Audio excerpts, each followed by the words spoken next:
سب سے بڑا روگ کیا کہیں گے لوگ، گھر کے اندر یا گھر سے باہر، ان پڑھ اور تعلیم یافتہ ہر عورت کو مردانہ وار چاہے زنانہ وار اب زندگی کی گاڑی کو مرد کے ہمراہ مل کر کھینچنا پڑے گا، لوگ چاہے کچھ بھی باتیں بنائیں۔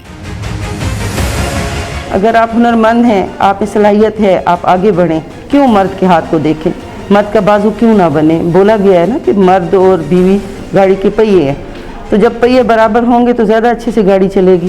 گھر گھر گلی گلی کوچا کوچا ہنر سیکھیں، ای کامرس اور آن لائن کاروبار بھی سیکھیں، اپنا ہنر بیچیں۔ نئے زمانے میں جینا ہے تو جینے کے انداز بدلیں۔ دنیا کی ہسٹری آپ اٹھا کے دیکھ لیں، جو بھی ملک ہے اگر وہ کہیں پہ اکنامکلی وہ ڈیزاسٹر کر گیا ہے تو اس کو صرف اس کی پبلک اٹھاتی ہے، اور پبلک اسی طرح اٹھاتی ہے کہ ہر گھر میں فیکٹری بنتی ہے، ہر گھر سے جو ہے نا ارننگ سورس جو ہے وہ پیدا ہوتا ہے۔ اگر ہم ارننگ سورس پیدا نہیں کریں گے تو ملک تو ہوگا ساتھ ہم بھی ہوں گے۔ یہ وقت نہیں آسان، مرد چاہے جتنا بڑا 30 بار خان ہو، اسے نان ورکنگ وومن سے زیادہ ورکنگ وومن کا ساتھ چاہیے ہے۔ سمیڈا کا ادارہ پسماندہ علاقوں کی ہنر مند خواتین کو ٹریننگ اور ان کے ہنر کو بڑی منڈیوں تک پہنچانے کا انتظام کر رہا ہے۔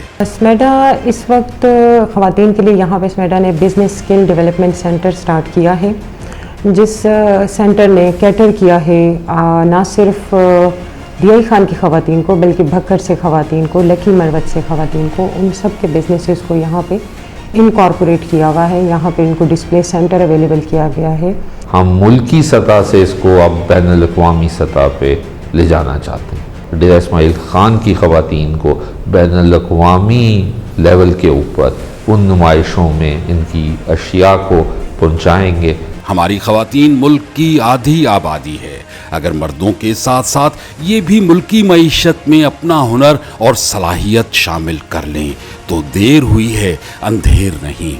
حالات اب بھی ابتری سے بہتری کی طرف موڑے جا سکتے ہیں۔ کیمرہ مین عدنان رضا کے ساتھ سید اللہ مروت، جیو نیوز، ڈیرہ اسماعیل خان۔